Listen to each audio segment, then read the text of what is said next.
We begin the news from the Central Region, where the Commander Sugar Factory, shut down shortly after it was inaugurated early this year, is expected to resume operations this week. Management of the company says it will require about 185,000 metric tons of sugar cane for full-year production cycle. Officials, however, say they can be assured of only 45,000 metric tons of sugarcane, which they say should run out by April 2016. Manasseh Azore Awene has more. 30th this year, President John Mahama commissioned the Commander Sugar Factory, a project he promised would provide jobs for 7,000 people. The factory was closed down for maintenance shortly after commissioning. Joy News' visit to the factory last month saw works still ongoing. The factory area was overgrown with weeds, and the $35.5 million factory was yet to be fenced. The management of the factory says it is ready to start production on November 29, but the actual production of sugar would start in the first week of December. Douglas Mensah is the managing director of the Commander Sugar Factory. The factory is ready to receive raw material. In fact, we planned starting the operations in October, mid-October. But during those periods, the rains were still falling. You know, one problem with sugar cane is that when it is raining, you don't harvest it. Otherwise, the sucrose content will reduce drastically. According to him, the factory will shut down for a 3-week maintenance after 2 months. The success of the Commander Sugar Factory will depend largely on the availability of raw materials to keep it running. I can only tell you what I can harvest between this time and April. That is the plan. Please, please. Because our plan is that to produce from this time up to April, the 45,000 tons will be there. But from April onwards, you are not very sure of what you have now? From April onwards, I cannot tell you exactly what we'll be having. But at least we can budget for something. He said the factory will need about 185,000 metric tons of sugar cane for this production year. For now, the factory is sure of 24% of that target, but hopes that some sugar cane will be harvested after April. In June, the government announced a $24.5 million Indian Exim Bank loan to help in an irrigation project to grow more sugar cane. This money is yet to be accessed, but the company is taking steps to start a plantation to augment the supply from farmers. We have money for other, we have operational expenses, we have other things, and we have source for funds, and we have gotten it, everything is ready. How much are you investing in this project, at least for the next 1 year or the next production season, and how much do you intend to gain out of it? Manasseh, I said, I have just given you you see, financial issues for me, I don't want to put them outside. But I have just given you that we have enough funds to take our operations. And tell you the gross, the gross margin. Please. Speaking about specific figures, yes, because it's an estimate. No, you see, our P&L shows I'm a gross margin of about 27% profit. Yeah, the gross margin profit. So it's profitable. The business is so profitable that I cannot even, when you compare what people are saying outside to what on books, what we have done.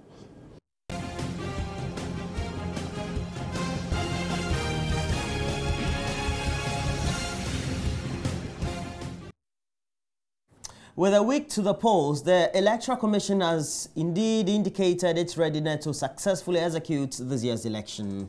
Head of Communications at the Commission, Eric Jakpasu, says its personnel and logistics are ready for the December 7 polls. In an interview with Joy News' Maxwell Agbagba, Mr. Jakpasu, among others, also responded to a report about the loss of some 6 ballot boxes whilst being transported on an EC track in the Western region, preparedness for special voting, and how the Commission will counter the dissemination of false results on social media. The countdown started from 100. Now it is down to a single digit. The day of reckoning for political parties contesting in this year's election is near. But how prepared is the body mandated to execute this Herculean task? The Electoral Commission is very, very much prepared. Very, very much prepared because we have deployed all our logistics, the very essential ones, to the regions and onto the district. We have finished with all the major field activities. As we speak, we are only training our officials, after which we will train the party agents, and we are ready for the election day. Okay. To talk about the deployment of logistics, we heard about an incident in the Western region on the 16th of November, where some ballot boxes that will be transported into that region, reports suggest that they fell off a truck. 6 ballot boxes. How far has the Electoral Commission come in retrieving those boxes? You see, you can't use those ballot boxes to cause any mischief on election day. Let me start from this before I even go to the basic side of the question. They are empty ballot boxes. At best, they are just receptacles for anything. Water, paper, okay, anything you want to put inside. At this point, we classify such a material as a non-sensitive election material. All that you do is that you replace them as you're looking for them. If you don't find them before the time, you replace them, and they are ready for elections. On the issue of special voting, which is on 1st December, how prepared is the Electoral Commission to execute that one? We are very prepared. We are very prepared. All that we need is 1st December. God willing, we'll go and vote. Everything is set. All the materials for special voting, officials who would execute the job on 1st December. Everybody has been trained. We're all waiting for Thursday morning to come. Materials have been mobilized to all the various centers. There's been a lot of talk about social media and how it should be controlled, especially on election day. We've seen the Electoral Commission do a good work, doing some good work with regards to Facebook and disseminating information with Facebook and trying to dispel all the rumors using Facebook. Now, in the 2012 elections, we didn't have that experience of WhatsApp and how fast people disseminate information with WhatsApp. You'd agree with me that when results start trickling in, some people would try to, forge results and try to circulate them on social media. How is the communications unit of the Electoral Commission going to ensure that you dispel those false results that will be declared on social media, WhatsApp? Yeah, the point is, we are active on social media as well. That is why when you see some of these allegations come, quickly we do what? We counter them to the point that some have even retracted some of them. A lot of false allegations and false news have been debunked on social media. You see, but the point we are making, and that's why we're even appealing to mainstream media, is that it is only the Electoral Commission declaring results. We'll be out there fighting them anyway. It's like a war. It's a tabulate terrain, social media, with these election matters. President Mahama has directed all heads of second cycle institutions to make provision for qualified students to go and vote on election day. The possibility that such students may be disenfranchised on December 7 has come up for discussion, especially because students will not be on vacation at the time. Speaking at the commissioning of the 22nd Community Day Senior High School at Daiso at Upper Dentra West in the Central Region, President Mahama noted it is the civic responsibility of qualified students to be allowed to vote.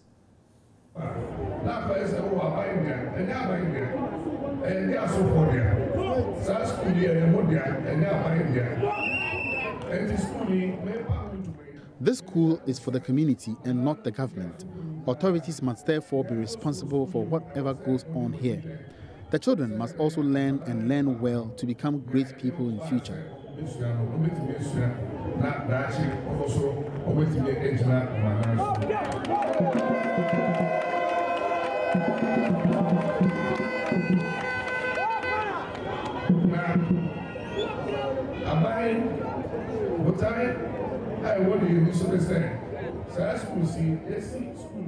Though it is a day senior high school, government is hopeful of turning it into a boarding school.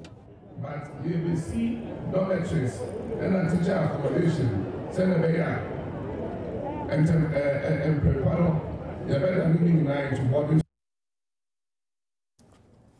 The minority leader in parliament has labelled projects undertaken by the Mahama-led administration as patented thievery.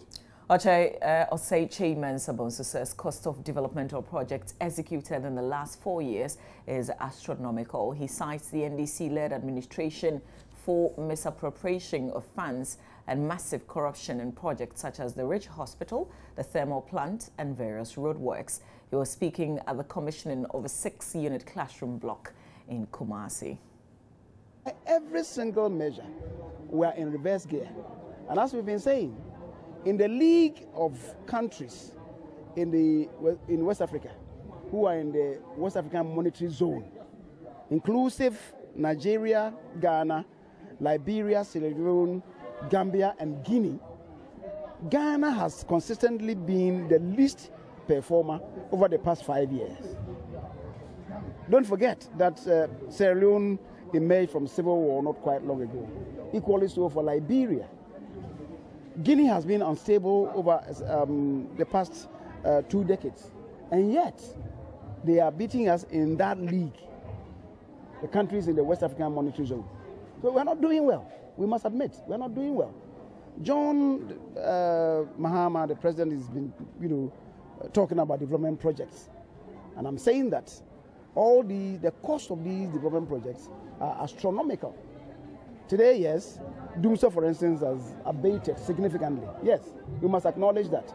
But how come that a thermal plant that generates 220 megawatts, produced by General Electric, sold at $205 million, gets to Ghana and is selling around $400 million?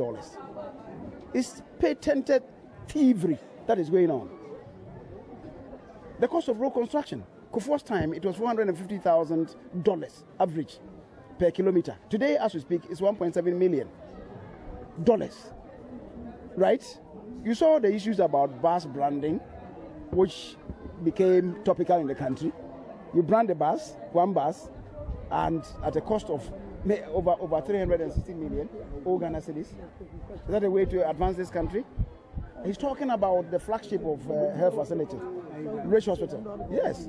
You know the cost of Ridge Hospital? 268 million, plus an additional 80 million that is yet to be spent for a 400-bed hospital. Abu Dhabi is doing a 600-bed hospital, about the same design, 600 bed, and that one is costing them $180 million. Ghana, Abu Dhabi is a 600-bed health facility, 600-bed hospital, 180 million. Ghana's 400-bed facility is over $350 million. How come? That is why we talk about corruption that this administration is swimming in. And don't forget, all these expenditures are going to be paid by the country. We're going to use the resources of this country to pay. That is what people should be concerned about. Residents of Odokom near Akosombo in the eastern region are threatening to boycott this year's election following the failure of successive government to develop the area. The community, according to residents, has been cut off from other communities due to a bad road network. Kwame Yanka has more. Some residents who spoke to Joy News said children have to walk for several miles to attend school at Akosombo. The situation is worse when farmers and traders have to transport foodstuff from Odokum to Akosombo on market days. The drivers are unable to carry foodstuff from their end to Akosombo, which means their produce will never get to the market center. The residents are therefore appealing to Asujaman District Assembly to get their roads fixed. Apart from this challenge, some school children have lost their lives in the past in accidents on their roads. A Kia truck loaded from here to town, and it collided on the road, whereby 10 people lost their life. Since then, nobody come to our aid.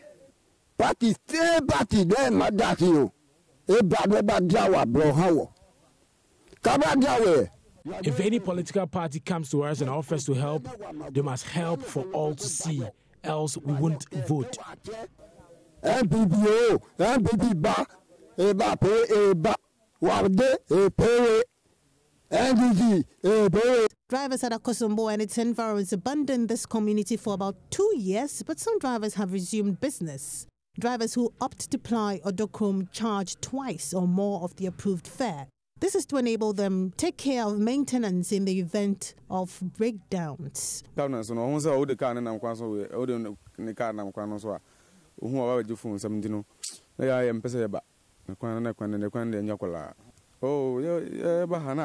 Our roads are so bad. We have stopped coming here because of this. The fares we charge are not good, but we always have to be considerate. I say, Blair, no Blair,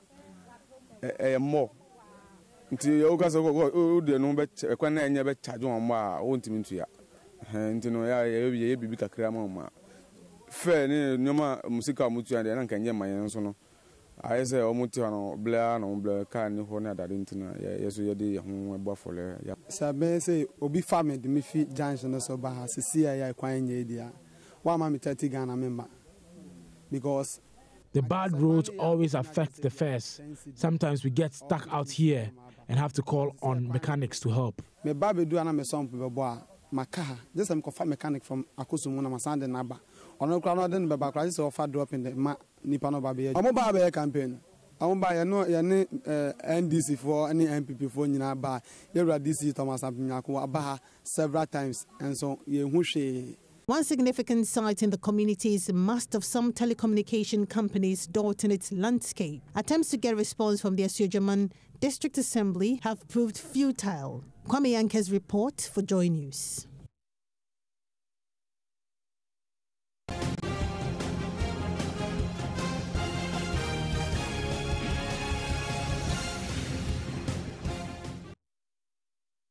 And that's it for the news. We'll bring you a lot more news when we review the newspapers and the online portals. Stay with us.